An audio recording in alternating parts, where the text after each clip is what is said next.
أما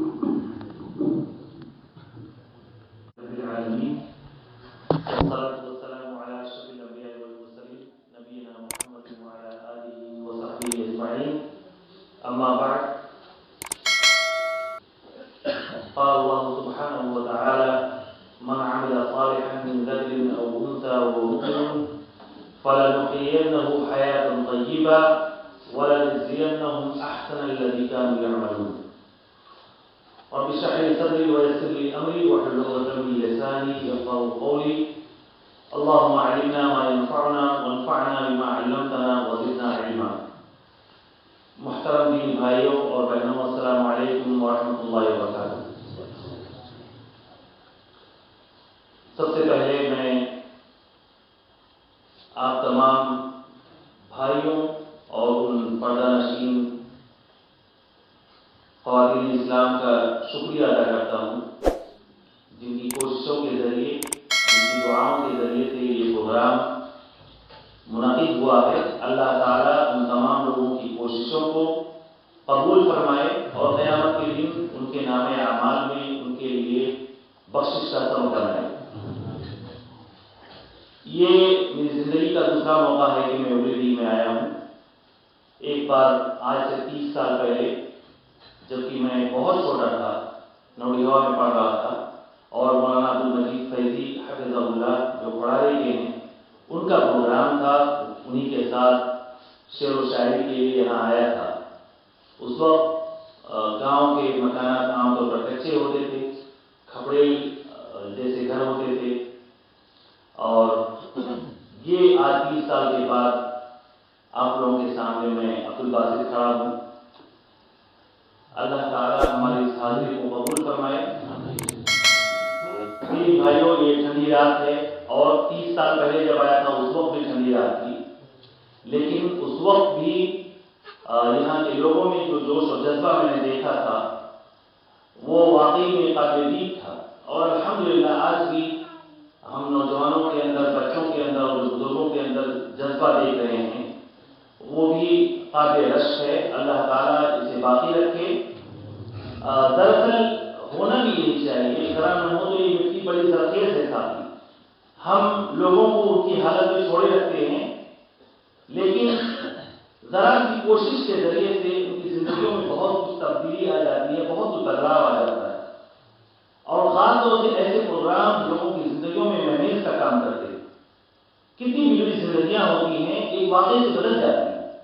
قاضی عیاض رحمہ اللہ ایک ڈکیت تھے، اور ڈکیتی کے غرض سے، چوری کے غرض سے ایک دیوار پھاند رہے تھے، اور ایک آیت سنی، ایک بڑھیا اندر قرآن کی آیت پڑھ رہی تھی، الم یأن للذین آمنوا ان تخشع قلوبهم لذکر اللہ۔ کیا مومنوں کے لیے وقت نہیں آیا کہ اللہ کے خوف سے ان کے لیے کام کریں؟ یہ آیت ان کے کانوں سے ٹکرائی اور وہیں سے الٹے پاؤں کودے، اور وہ اپنے دور کے مشہور محدث، مفسر، امام، زاہد بنے۔ تھوڑی تھوڑی باتیں، چھوٹی چھوٹی باتیں، چھوٹے چھوٹے واقعات ہماری زندگیوں میں بہت بڑی تبدیلی کا سبب بنتے ہیں۔ اس لیے ایسے جو پروگرام کیے جاتے ہیں، ان کا انعقاد وقتاً فوقتاً ہوتے رہنا چاہیے۔ اس سے ہماری تذکیر ہوتی ہے، یاد دہانی ہوتی ہے، ہمیں بھولا ہوا سبق یاد آتا ہے، ہم اپنی زندگیوں کو نئے سرے سے ٹٹولتے ہیں، جانچتے ہیں، پرکھتے ہیں، کہاں کمی ہے، کہاں کوتاہی ہے، کہاں گڑبڑی ہو رہی ہے، ہمیں کس فرنٹ پہ، کس محاذ پہ زیادہ کام کرنے کی ضرورت ہے۔ دینی بھائیوں، ہوتا یہ ہے ہر جماعتوں میں کمیاں ہیں۔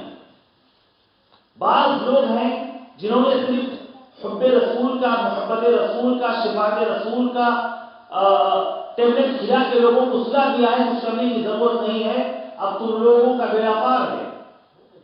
کہیں پر صرف اوراد و وظائف کی فضیلت بتا کر، سنتوں کی فضیلت بتا کر، لاکھوں کروڑوں میں نیکیاں گنوا کے گونی کا گونی اور ثواب اور نیکیوں کا انبار جمع کر کے یقین دہانی کروا دیتے ہیں کہ تمہارا بیڑا پار ہے۔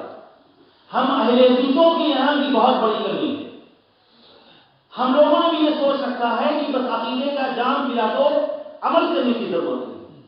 اسی لیے اہل حدیث گاؤں میں آپ دیکھیں گے کہ آپ کو سود خور ملیں گے، آپ کو حرام خور ملیں گے، آپ کو بے نمازی ملیں گے، آپ کو حیا باختہ عورتیں ملیں گی، بے حجابانہ طور پر گھومنے والی آزاد عورتیں ملیں گی. یہ تمام چیزیں ہیں جس کام کے لیے.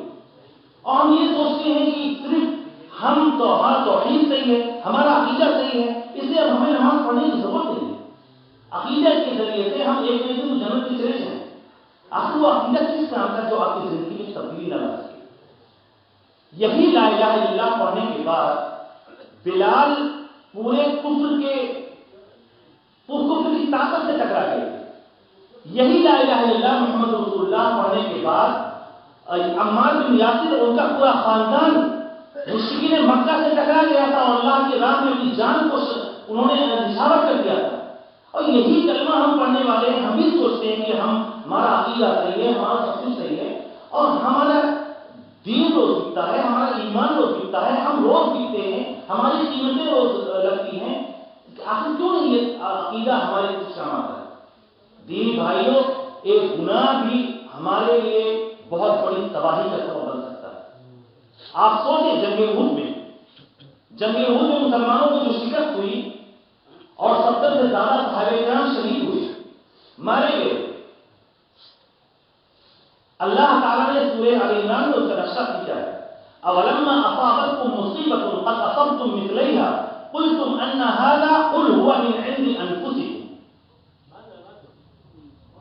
کیا تم کو جو مصیبت پہنچی اور اس سے پہلے تم ڈبل مصیبت بدر میں ان کو پہنچا چکے تھے، ڈبل نقصان ان کو پہنچا چکے تھے.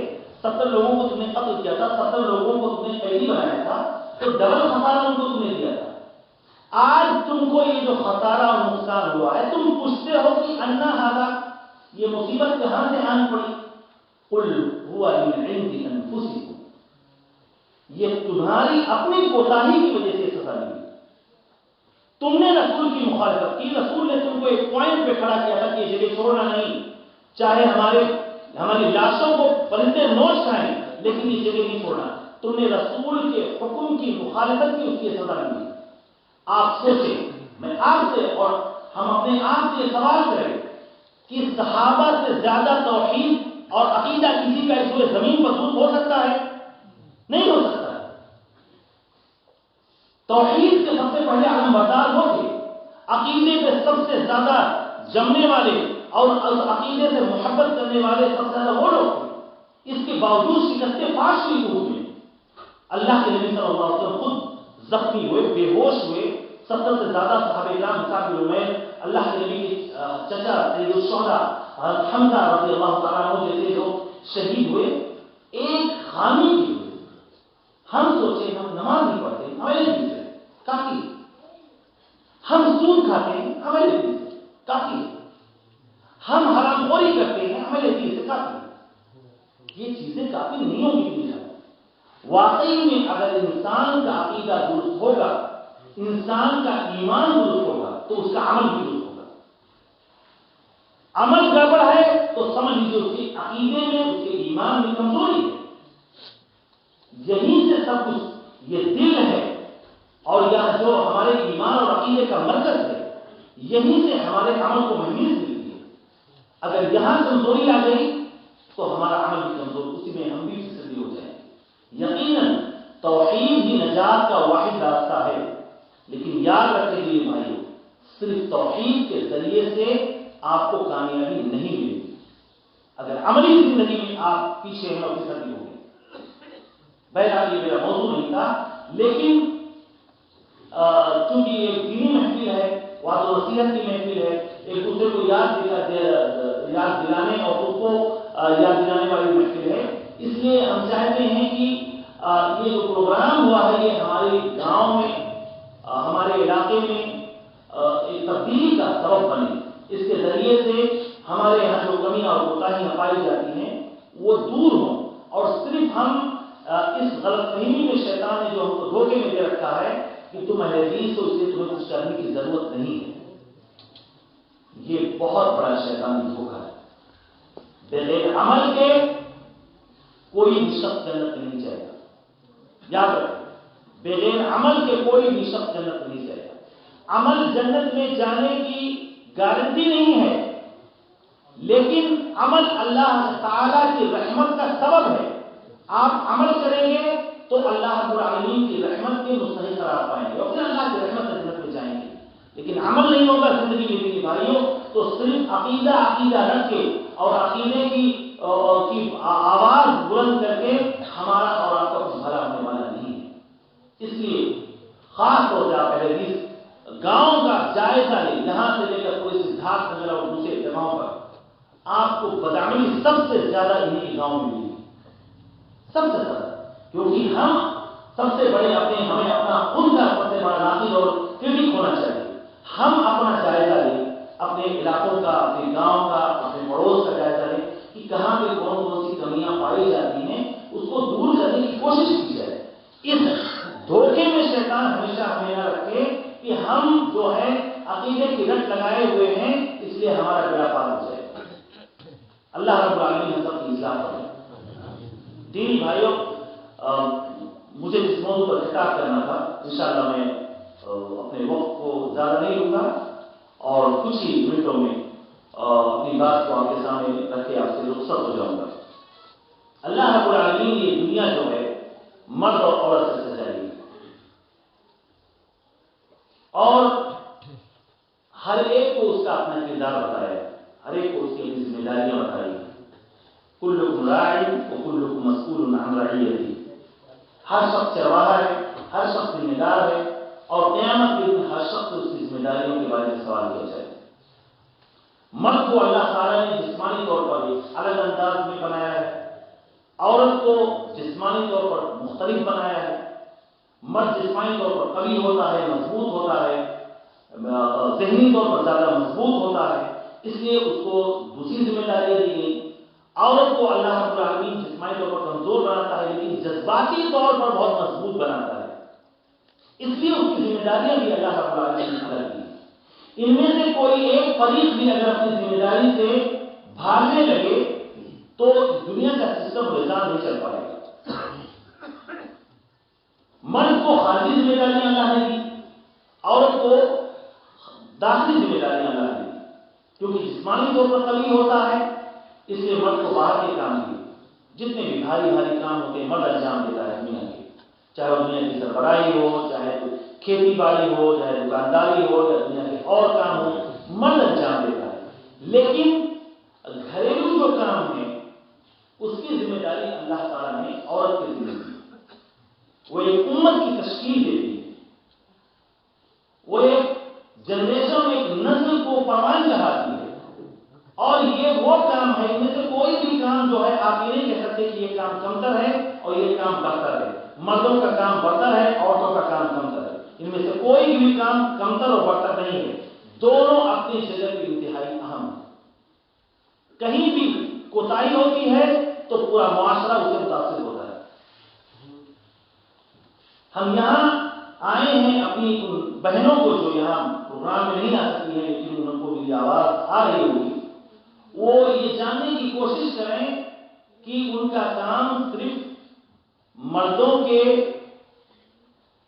کھانے پینے کا نظم ہی کرنا نہیں ہے, مردوں کے کام و ذہن کا تیاری ہی صرف نہیں ہے, صرف کچن میں 8-10 گھنٹے رہ کر صرف طرح طرح کے لذیذ پکوان پکانا ہی ان کی ذمہ داری نہیں ہے. اس سے بڑی ذمہ داری اللہ نے ان کے سر ڈالی ہے. اگر وہ یہ ذمہ داری نہیں سمجھ پائیں گی تو ہماری اگلی جو نسل آنے والی ہے, جو آ رہی ہے, وہ کیسی ہوگی اس کا اللہ رب العالمین صرف حافظ ہے.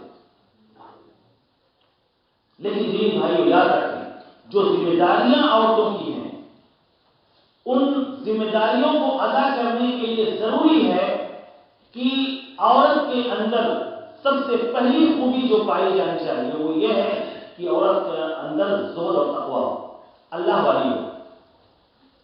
عورت جو اپنا کردار نبھائے گی گھر کے اندر, بچوں کی پرورش کرے گی, دودھ پلائے گی, ان کو دین سکھائے گی, اس کے لیے بنیادی طور پر ضروری ہے کہ وہ عورت پہلے سے دیندار ہو.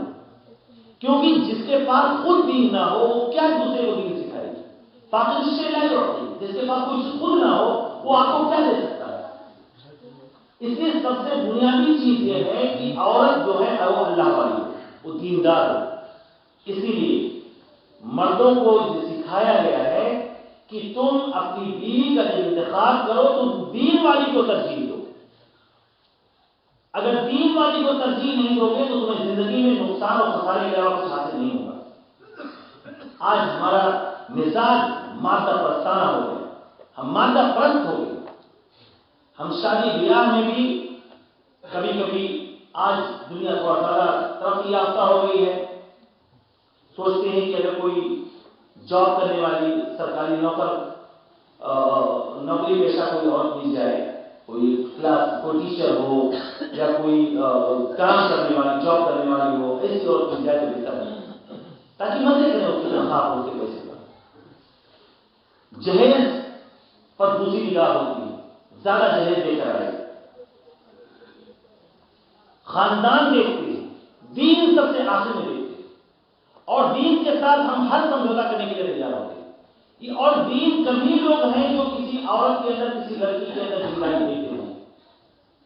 کمی لوگ وہ خوش نصیب ہوں گے جو اپنے گھر میں ایسی لڑکیاں لاتے ہیں, ایسی بہو لاتے ہیں, ایسی بیوی بناتے ہیں جو اللہ والے ہوتے ہیں. ہر ایک کو یہ پڑی ہوتی ہے کہ جہیز میں کیا آ رہا ہے. اہل حدیث گاؤں جہیز کی لعنت تو نہیں ہے, یاد رکھیں. اہل حدیث گاؤں میں بھی لڑکیوں کو باپ کے مال میں سے وراثت نہیں ملتی ہے. اہل حدیث گاؤں میں جہیز دھڑلے کے ساتھ لیا جاتا ہے اور دیا جاتا ہے, اس کو روا رکھا گیا ہے. آخر یہ سب بیماریاں کہاں ہیں؟ تو جب عورت کا انتخاب کرنا ہو تو ہم دیندار لڑکی لائیں. اب دیندار لڑکی جب لائیں گے تو آپ کے گھر میں دیندار نسل پروان چلے گی. اسی طریقے سے عورت کے لیے ضروری ہے کہ جو عورت گھر میں رہتی ہے وہ اپنے بچوں کی تربیت اس انداز میں کرے کہ وہ بچے خالص مسلم اور مومن بنے. وہ بچے دنیا دار نہ بنے, وہ بچے ملحد نہ بنے, خدا بیزار اور دین بیزار نہ بنے, بلکہ اپنے دین کے لیے ان کے اندر غیرت ہو, حمیت ہو, اپنے دین کے لیے فنا ہونے کا جذبہ ان کے اندر ہو.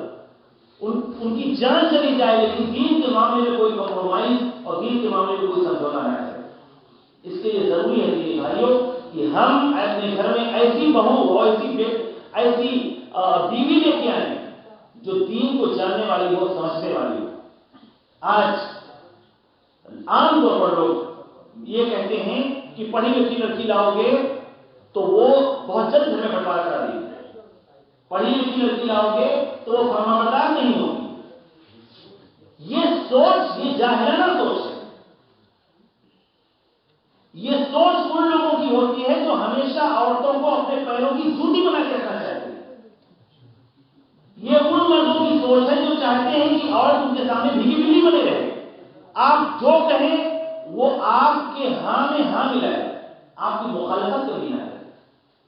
آپ اسے حلال کروائیں یا حرام کروائیں, جائز کروائیں یا ناجائز کروائیں, وہ آپ کے سامنے ایک زندہ لاش بن کے رہے. یہ سوچ جاہلانہ سوچ رہی ہے.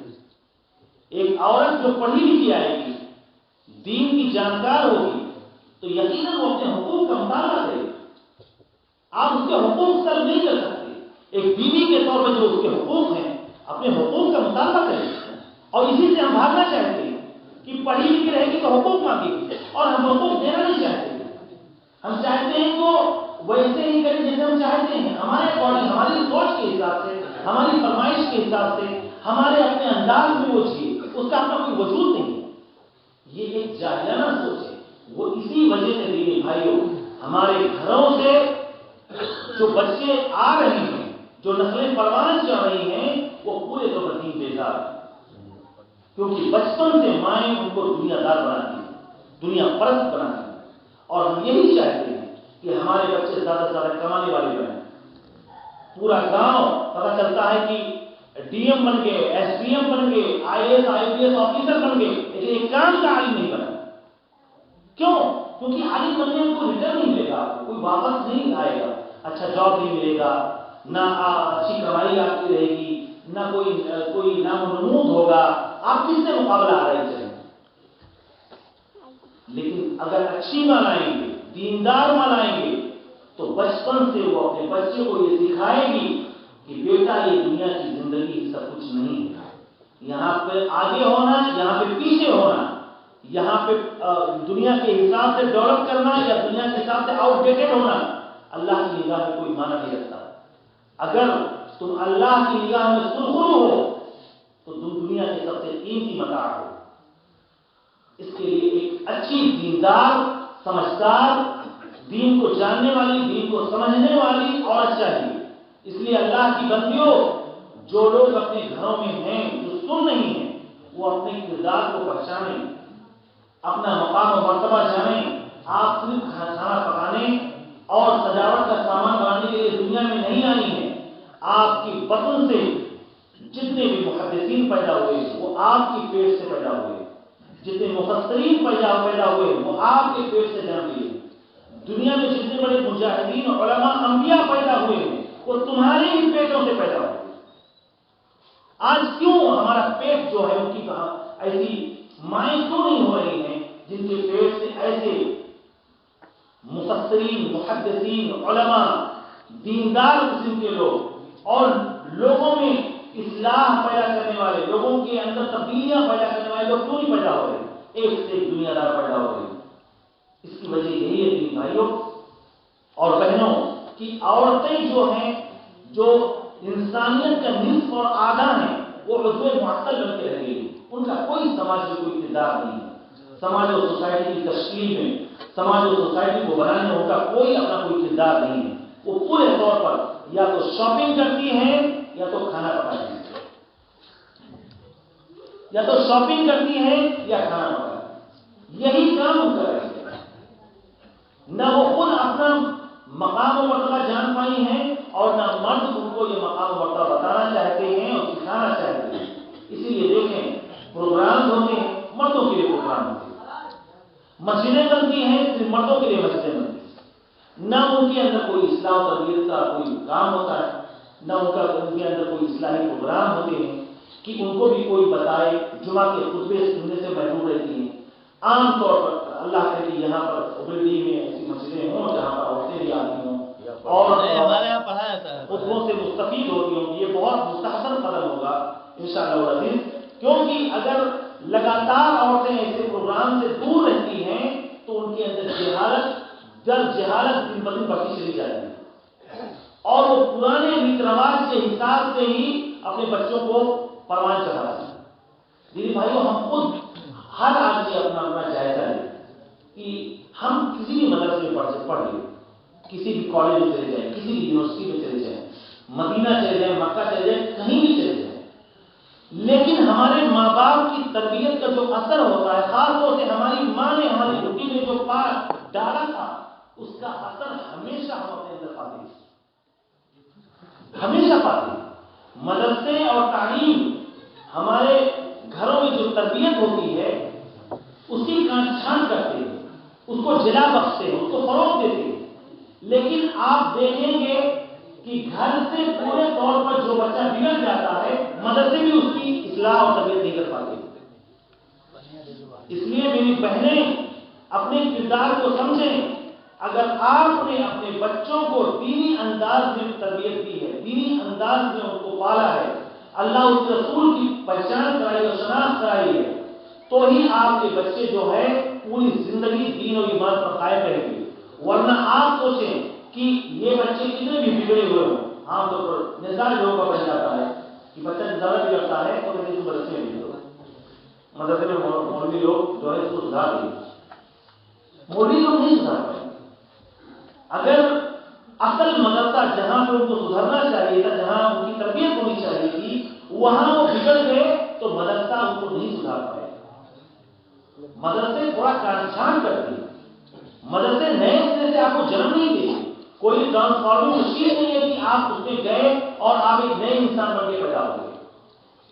اس لیے عورتوں کو اپنا کردار جاننا چاہیے، پہچاننا چاہیے کہ اللہ تعالیٰ نے ان کی تشکیل اور ان کی تخلیق کس لیے کی ہے، اور اللہ کے رسول صلی اللہ علیہ وسلم نے فرمایا ہے کہ عورت گھر کی ذمہ دار ہے اور عورت سے اس کے گھر کی ذمہ داریوں کے بارے میں قیامت کے دن پوچھا جائے گا کہ شوہر کی غیر موجودگی میں اس کے بچوں کے ساتھ انہیں کیا کیا، اس کے مال کے ساتھ انہیں کیا کیا، تم نے اپنے ساتھ خود کیا کیا؟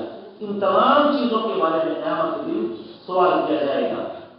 اس لیے یہ معاملہ جو ہے بہت حساس ہے اور عورتوں کو اپنی ذمہ داریوں کو پہچاننا چاہیے تاکہ ہماری جو اگلی نسل آئے وہ دین بیزار نہ ہو بلکہ دین سے محبت کرنے والے، ایمان سے محبت کرنے والے ہوں. اللہ رب العالمین سے دعا ہے کہ اللہ تعالیٰ ہماری پیروں کی اصلاح فرمائے اور اللہ تعالیٰ ایمان کو ہمارے نگاہوں میں محفوظ بنا دے اور کفر و فسق اور نافرمانی اور گناہ کے کاموں کو اللہ تعالیٰ ہماری نگاہوں میں ناپسندیدہ بنا دے.